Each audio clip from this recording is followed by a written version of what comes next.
nom du Père et du Fils et du Saint-Esprit, la paix soit avec vous. Frères et sœurs, en ce jour du Seigneur, nous sommes rassemblés pour reconnaître et chanter l'amour de Dieu pour les hommes.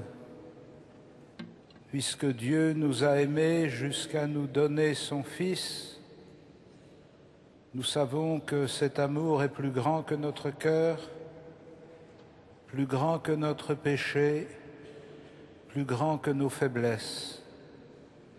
Aussi nous nous présentons devant lui avec confiance en lui demandant qu'il nous pardonne. Je confesse à Dieu Tout-Puissant, je reconnais devant mes frères que j'ai péché en pensée, en parole, par action et par omission. Oui, j'ai vraiment péché. C'est pourquoi je supplie la Vierge Marie, les anges et tous les saints, et vous aussi, mes frères, de prier pour moi le Seigneur notre Dieu, et que Dieu Tout-Puissant nous fasse miséricorde, qu'il nous pardonne nos péchés et nous conduise à la vie éternelle.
Prions le Seigneur. Seigneur, que ta grâce nous obtienne d'imiter avec joie la charité du Christ, qui a donné sa vie par amour pour le monde, lui qui vit et règne avec toi dans la communion du Saint-Esprit, maintenant et pour les siècles des siècles.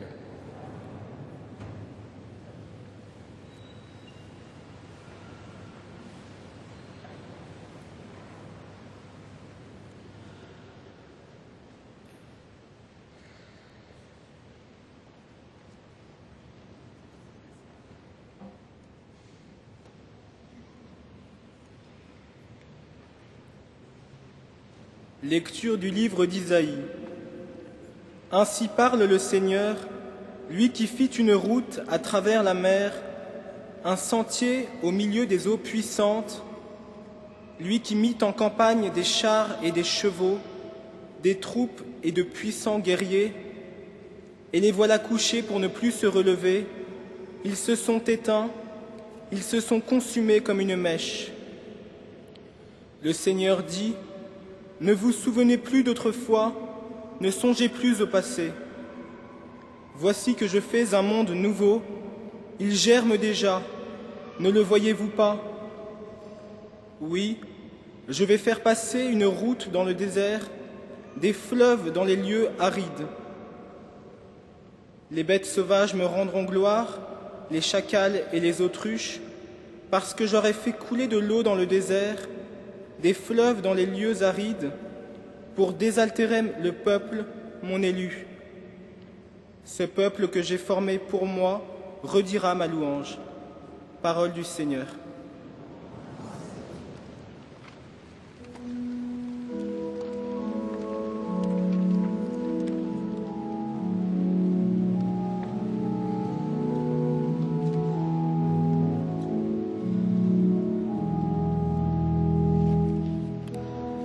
Le Seigneur a fait merveille, nous voici dans la joie. Le Seigneur a fait merveille, nous voici dans la joie. Quand le Seigneur ramena les captifs à Sion, nous étions comme en rêve. Alors notre bouche était pleine de rire, nous poussions des cris de joie. Le Seigneur a fait merveille, nous voici dans la joie. Alors on disait parmi les nations, quelle merveille fait pour eux le Seigneur, quelle merveille le Seigneur fait pour nous, nous étions en grande fête. Le Seigneur a fait merveille, nous voici dans la joie. Ramène, Seigneur, nos captifs, comme les torrents au désert, qui sèment dans les larmes, moissonnent dans la joie. Le Seigneur a fait merveille, nous voici dans la joie. Il s'en va en pleurant, il jette la sémence, il s'en vient dans la joie, il rapporte les gerbes. Le Seigneur a fait merveille, nous voici dans la joie.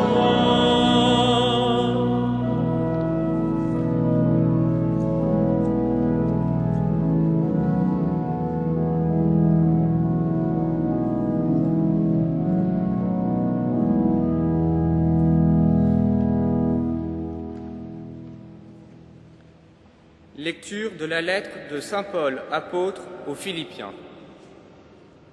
Frères, tous les avantages que j'avais autrefois, je les considère maintenant comme une perte à cause de ce bien qui dépasse tout.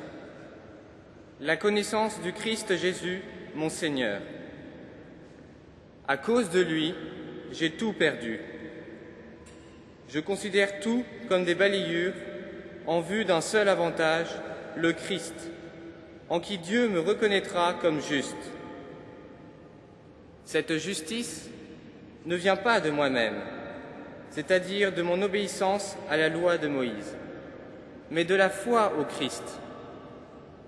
C'est la justice qui vient de Dieu et qui est fondée sur la foi. Il s'agit de connaître le Christ, d'éprouver la puissance de sa résurrection et de communier aux souffrances de sa passion, en reproduisant en moi sa mort dans l'espoir de parvenir, moi aussi, à ressusciter d'entre les morts. Certes, je ne suis pas encore arrivé, je ne suis pas encore au bout, mais je poursuis ma course pour saisir tout cela, comme j'ai moi-même été saisi par le Christ Jésus. Frères, Je ne pense pas l'avoir déjà saisi.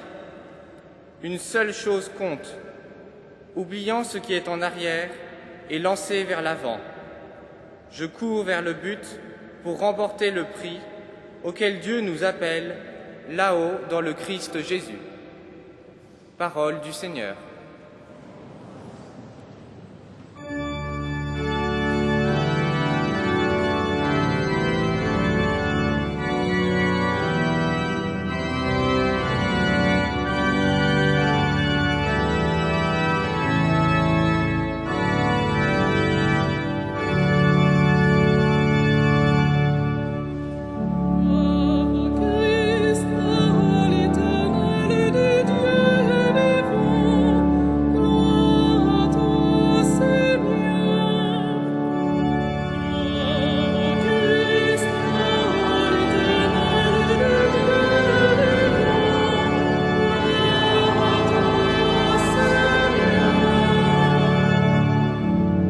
Auprès du Seigneur est la grâce, près de lui la pleine délivrance.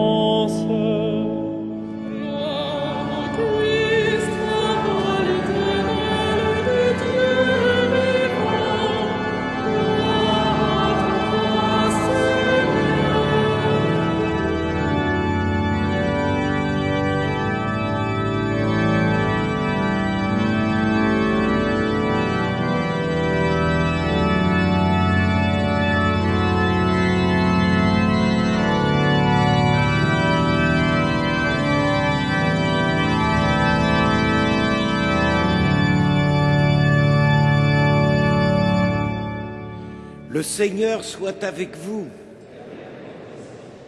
Évangile de Jésus-Christ selon saint Jean.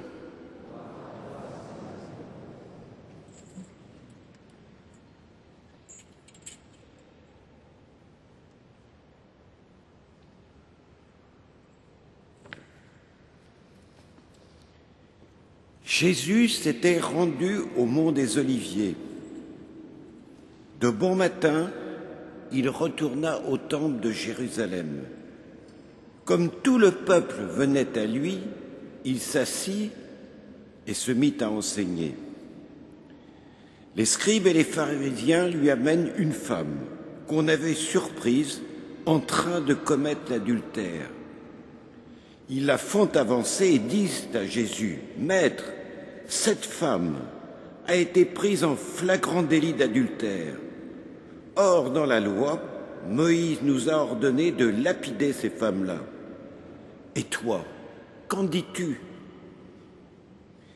Il parlait ainsi pour le mettre à l'épreuve, afin de pouvoir l'accuser. Mais Jésus s'était baissé, et du doigt, il traçait des traits sur le sol.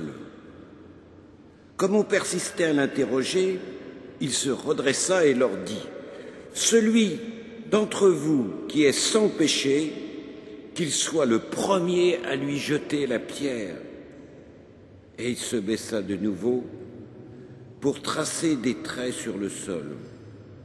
Quant à eux, sur cette réponse, ils s'en allaient l'un après l'autre, en commençant par les plus âgés. Jésus resta seul avec la femme en face de lui. Il se redressa et lui demanda, « Femme, où sont-ils donc?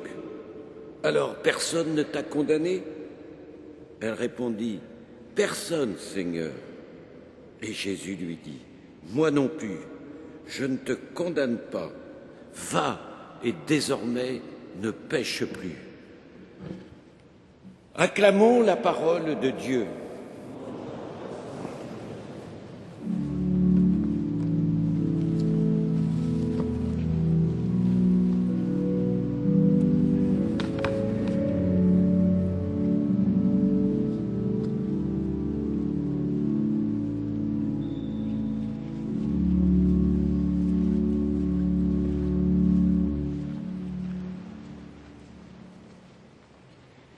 Frères et sœurs, qui de nous n'a pas été saisi par la puissance dramatique de cette rencontre de la femme adultère avec Jésus? Qui de nous n'a pas été touché par la condamnation qui portait sur elle en raison de la loi? Qui ne s'est pas retrouvé de quelque façon parmi ses accusateurs? Tant nous sommes rapides et déterminés à repérer et à désigner les manquements de nos frères. Qui ne s'est pas retrouvé de quelque façon dans la peau de cette femme menacée de mort?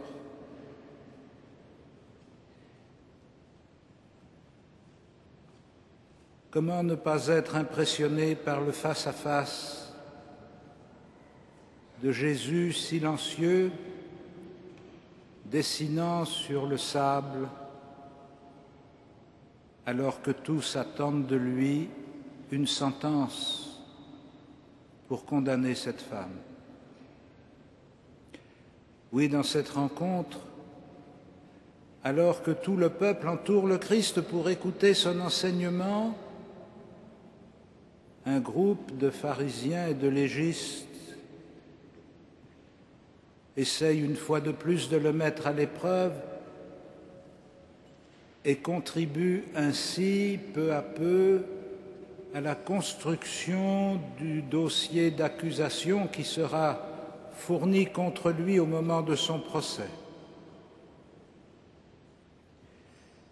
Ils veulent le mettre à l'épreuve, ou plutôt ils veulent mettre à l'épreuve sa promesse d'un monde nouveau, ce monde nouveau que le prophète Isaïe avait annoncé et qui devait permettre d'oublier le passé. Ils veulent le mettre à l'épreuve en le confrontant à la réalité immédiate de ce passé qui résume la culpabilité de cette femme surprise en flagrant délit d'adultère. Ils veulent le mettre à l'épreuve pour savoir comment il va sortir de la situation dans laquelle il s'est mis en annonçant la rémission des péchés.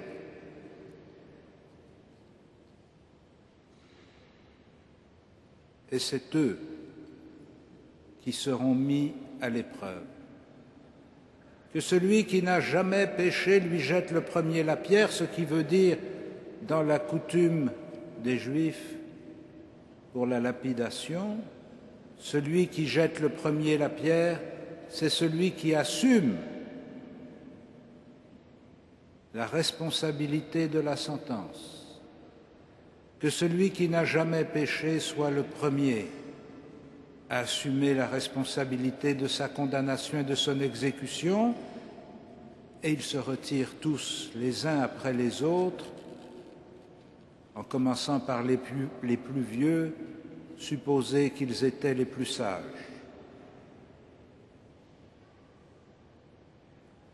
Alors personne ne t'a condamné? Personne, Seigneur. Moi non plus, je ne te condamne pas. Va et désormais ne pêche plus. Voici en quelques mots résumé le jugement que Dieu opère,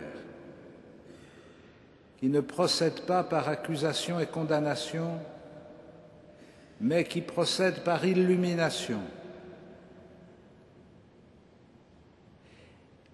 Il ne pourchasse pas le pécheur pour le mettre à mort.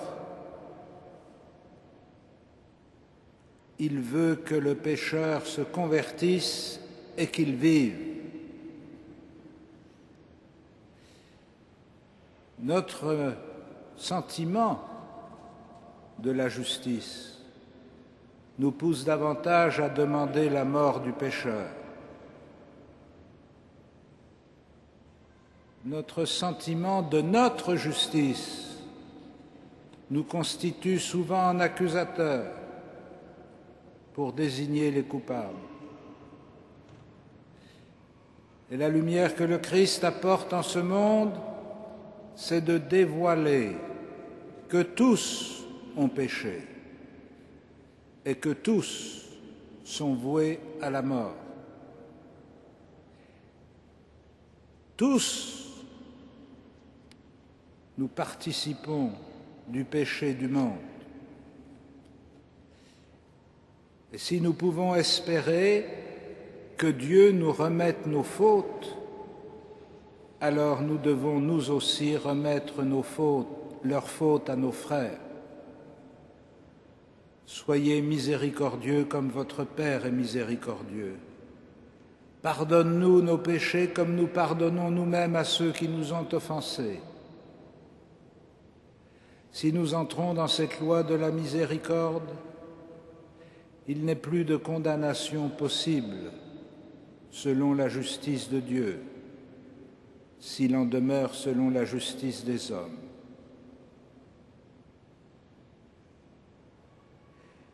Mais nous le savons, cet amour débordant de Dieu dont nous avons déjà vu les effets dimanche dernier à travers la parabole du père de l'enfant prodigue,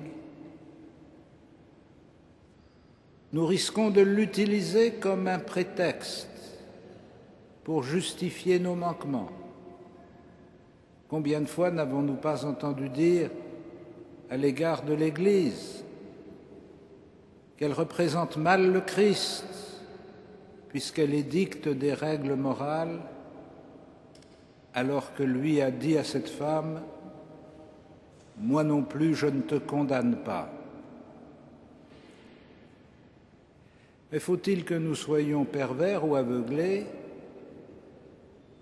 pour ne pas faire la différence entre désigner le bien et le mal et condamner le pécheur? Faut-il que nous soyons pervers ou aveuglés pour oublier ce que le Christ dit « Va et désormais ne pêche plus ». Il ne lui dit pas qu'elle est innocente, il ne lui dit pas qu'elle n'a pas commis l'adultère, il ne lui dit pas qu'elle a bien fait, il ne lui dit pas « Va et continue », il lui dit « Va et ne pêche plus ».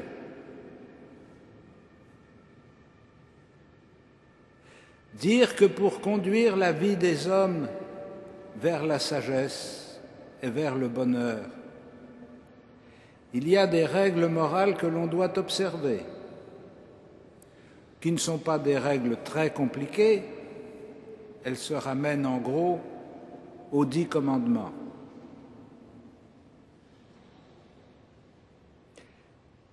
Mais elles ouvrent le chemin par lequel nous sommes invités à suivre le Christ en nous convertissant.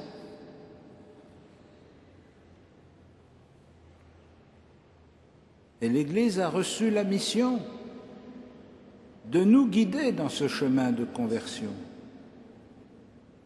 C'est pourquoi elle persévère en disant ce qui est bon pour l'homme et ce qui est mauvais pour l'homme. Et c'est pourquoi elle se dépense pour éveiller les consciences et les libertés, pour permettre le plus possible aux hommes et aux femmes qui nous entourent de mieux comprendre ce qui, dans leur action, conduit à la vie et ce qui conduit à la mort, ce qui conduit au bonheur et ce qui conduit au malheur, et leur permettre de choisir en connaissance de cause. Si éclairer les consciences et les intelligences, susciter la réflexion et la décision est interprété comme une sorte de domination illégitime sur la vie de nos contemporains, alors il est permis de se demander: est-il encore possible aujourd'hui de parler d'éducation? Si nous ne pouvons pas dire ce qui est bien et ce qui est mal, si nous ne pouvons pas encourager à faire le bien et détourner de faire le mal, si nous ne pouvons pas soutenir ceux qui essayent de corriger leur vie, et si nous ne pouvons pas appeler ceux qui n'ont pas commencé à le faire à s'y mettre, comment est-ce que nous pouvons prétendre éduquer les générations qui nous suivent? Est-ce que nous allons les éduquer en leur disant qu'il n'y a pas de règles, que tout se vaut, que le bien et le mal est une illusion, que la fidélité est une tromperie, que l'amour est une erreur?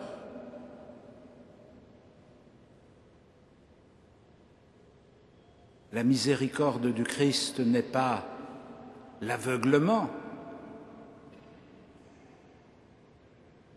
L'amour miséricordieux du Père n'est pas l'abolition des commandements de l'Alliance. Je ne suis pas venu abolir, mais accomplir. L'accueil généreux du pécheur repentant suppose précisément qu'il soit conscient de son péché et qu'il se repente.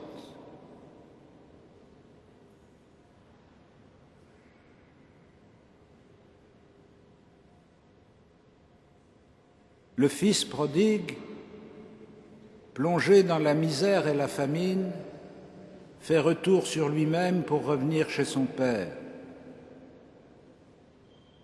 Cette femme, surprise en flagrant délit, poussée au premier rang pour être condamnée et exécutée, reçoit une parole d'espérance inimaginable.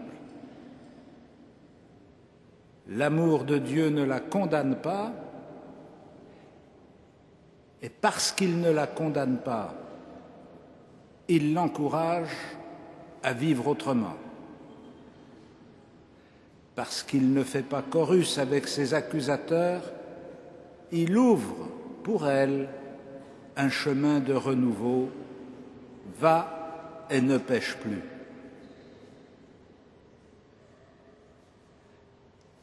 Frères et sœurs, en ces 2 semaines qui nous séparent de la Pâque, nous devons nous aussi nous remettre devant le Seigneur, accepter de reconnaître devant lui que nous avons manqué à ses commandements, accepter de reconnaître devant lui que nous sommes pécheurs, non pas pour nous enfermer dans le souvenir de notre péché, mais au contraire pour accéder au monde nouveau qu'il est venu instaurer parmi nous.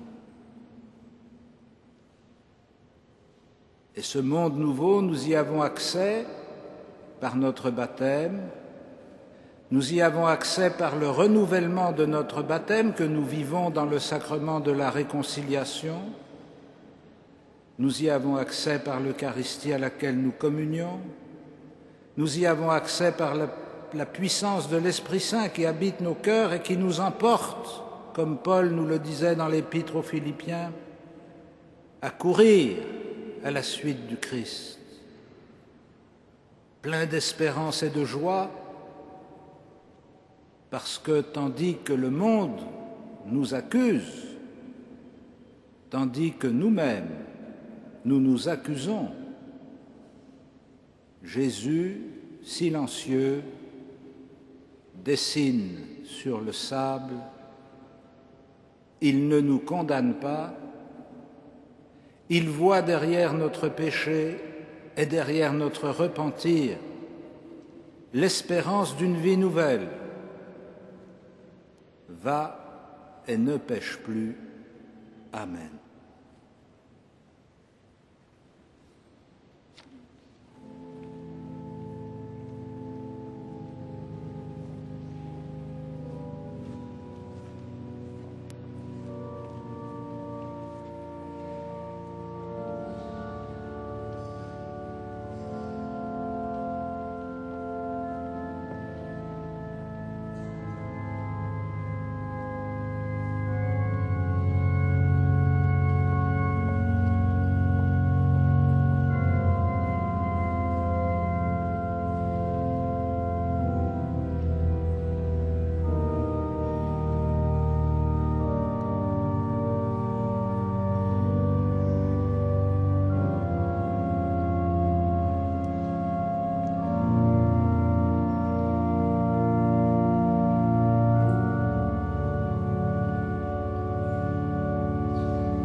Credo in unum Deum,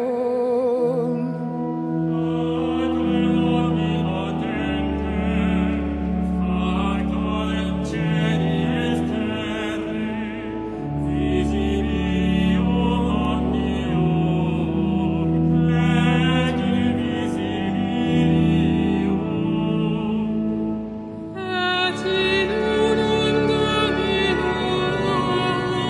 Iesum Christum,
Prions ensemble au moment d'offrir le sacrifice de toute l'Église.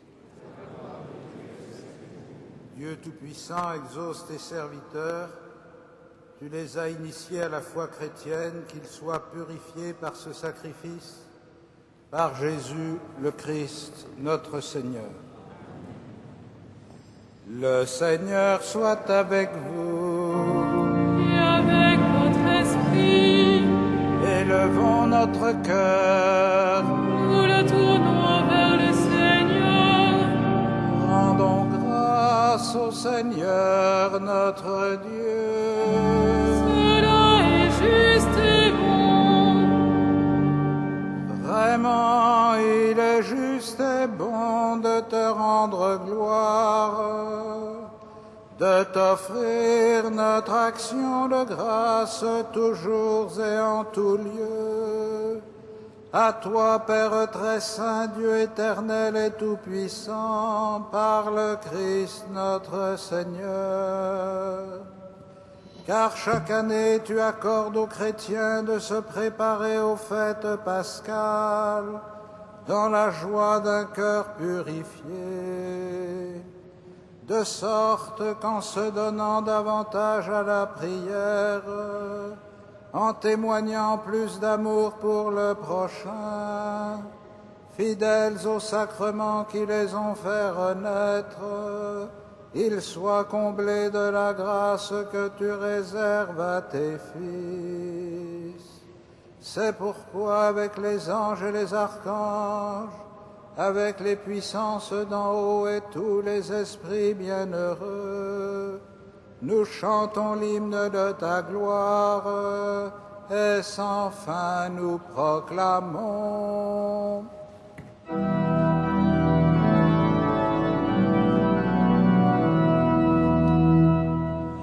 Saint, Saint, Saint, le Seigneur, Dieu de l'univers, le ciel et la terre sont pris de ta gloire. Hosanna au plus haut des cieux, béni soit celui qui vient au nom du Seigneur. Hosanna au plus haut des cieux.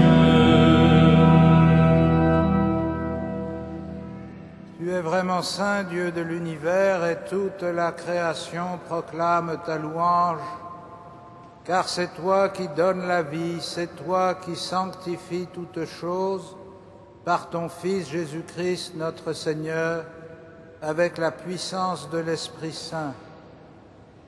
Et tu ne cesses de rassembler ton peuple afin qu'il te présente partout dans le monde une offrande pure. C'est pourquoi nous voici rassemblés devant toi et dans la communion de toute l'Église en ce premier jour de la semaine. Nous célébrons le jour où le Christ est ressuscité d'entre les morts. Par lui que tu as élevé à ta droite, Dieu Tout-Puissant, nous te supplions de consacrer toi-même les offrandes que nous apportons. Sanctifie-les par ton Esprit, pour qu'elles deviennent le corps et le sang de ton Fils, Jésus-Christ, notre Seigneur, qui nous a dit de célébrer ce mystère. La nuit même où il fut livré, il prit le pain. En te rendant grâce, il le bénit, il le rompit et le donna à ses disciples en disant : « Prenez et mangez-en tous. Ceci est mon corps livré pour vous. »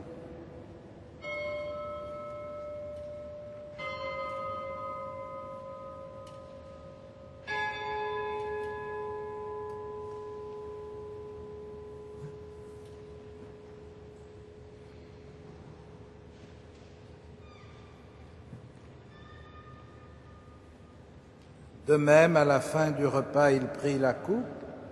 En te rendant grâce, il la bénit et la donna à ses disciples en disant : « Prenez et buvez-en tous, car ceci est la coupe de mon sang, le sang de l'alliance nouvelle et éternelle, qui sera versé pour vous et pour la multitude en rémission des péchés. Vous ferez cela en mémoire de moi.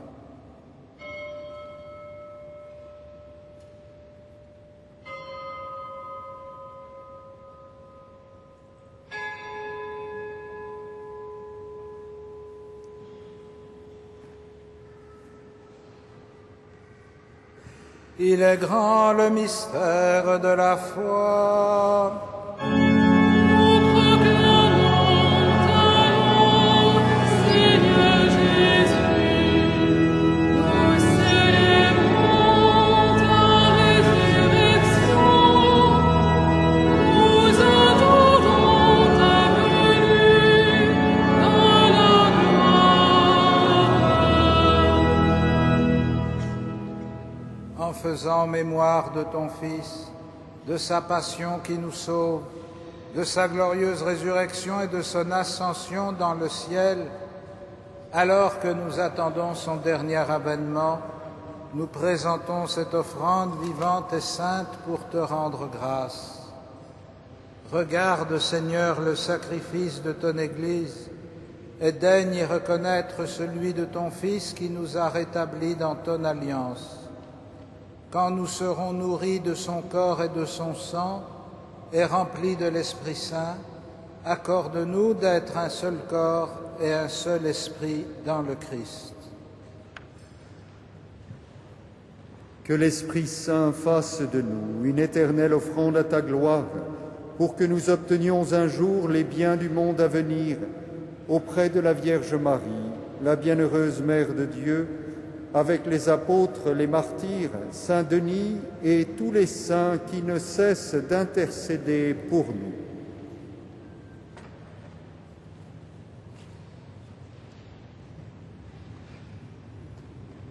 Et maintenant, nous te supplions, Seigneur, par le sacrifice qui nous réconcilie avec toi, étends au monde entier le salut et la paix.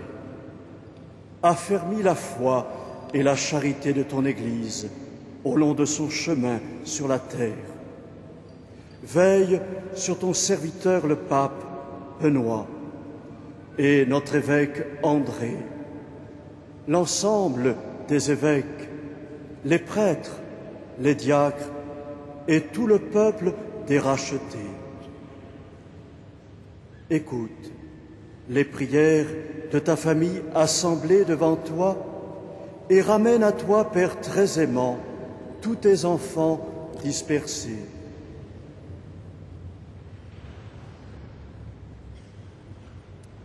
Pour nos frères défunts, pour les hommes qui ont quitté ce monde et dont tu connais la droiture, nous te prions. Reçois-les dans ton royaume où nous espérons être comblés de ta gloire, tous ensemble et pour l'éternité, par le Christ notre Seigneur, par qui tu donnes au monde toute grâce et tout bien. Par lui, avec lui et en lui. À toi, Dieu le Père Tout-Puissant, dans l'unité du Saint-Esprit,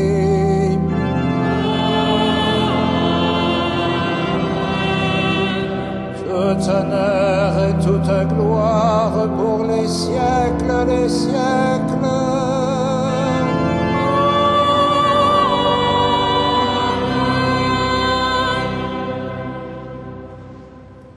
Unis dans le même esprit, nous pouvons dire avec confiance la prière que nous avons reçue du Sauveur.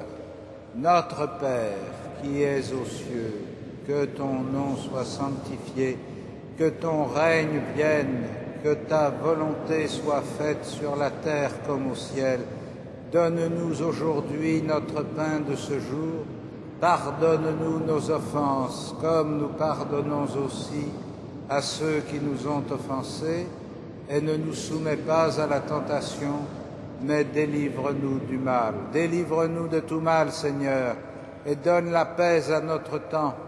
Par ta miséricorde, rends-nous libres du péché, rends-nous forts devant les épreuves en cette vie, où nous espérons le bonheur que tu promets, est l'avènement de Jésus-Christ, notre Sauveur.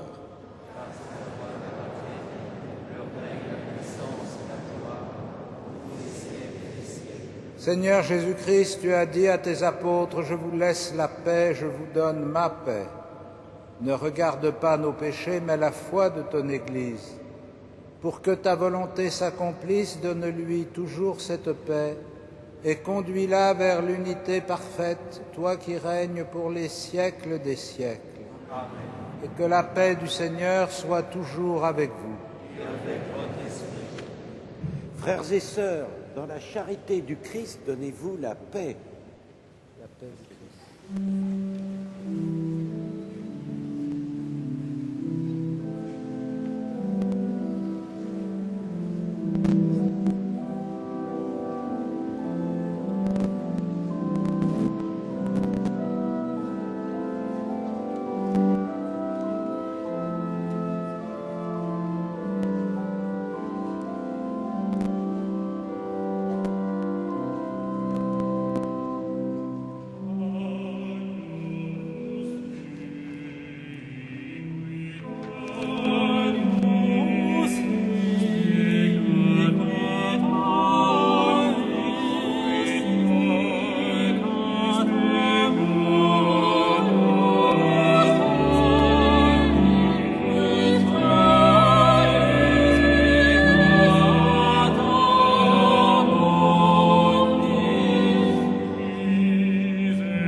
Heureux les invités au festin des noces de l'agneau.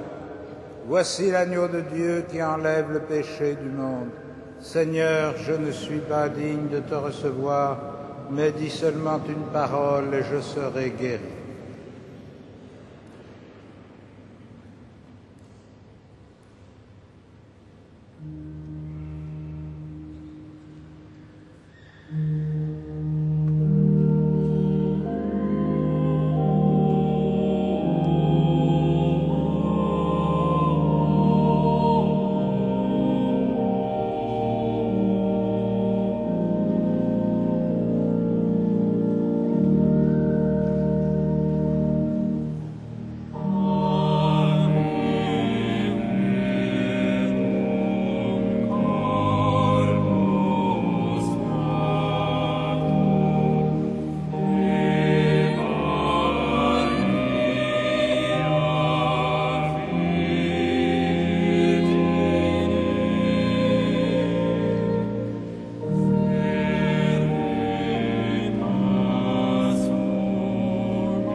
Frères et sœurs bien-aimés, voici quelques informations pour les temps que nous vivons.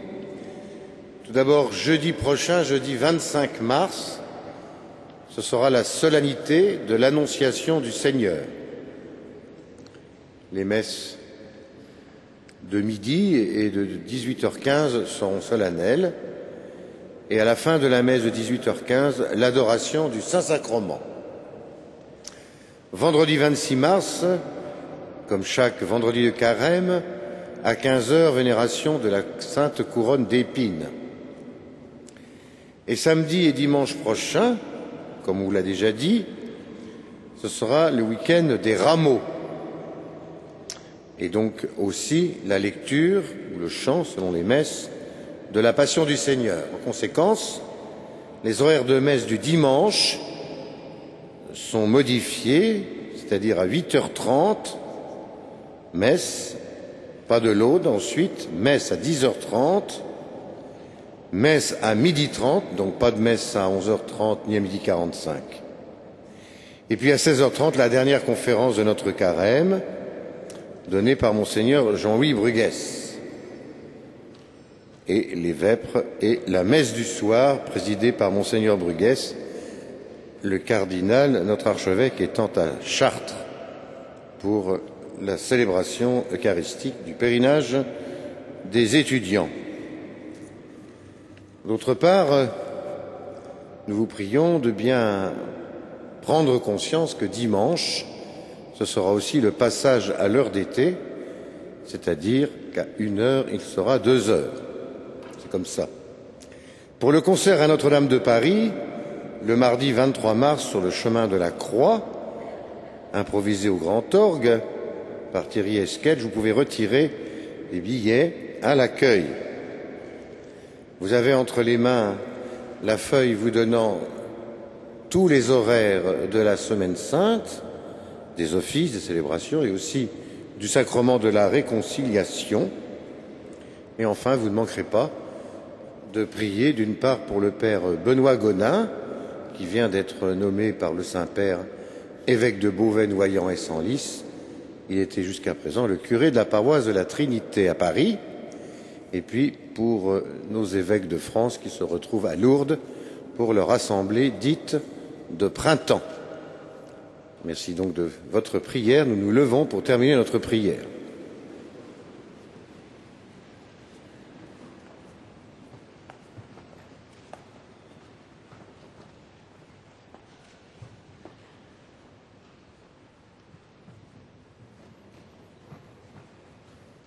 Dieu Tout-Puissant, accorde-nous d'être toujours comptés parmi les membres du Christ, nous qui communions à son corps et à son sang, lui qui vit et règne avec toi dans l'unité du Saint-Esprit, maintenant et pour les siècles des siècles. Le Seigneur soit avec vous.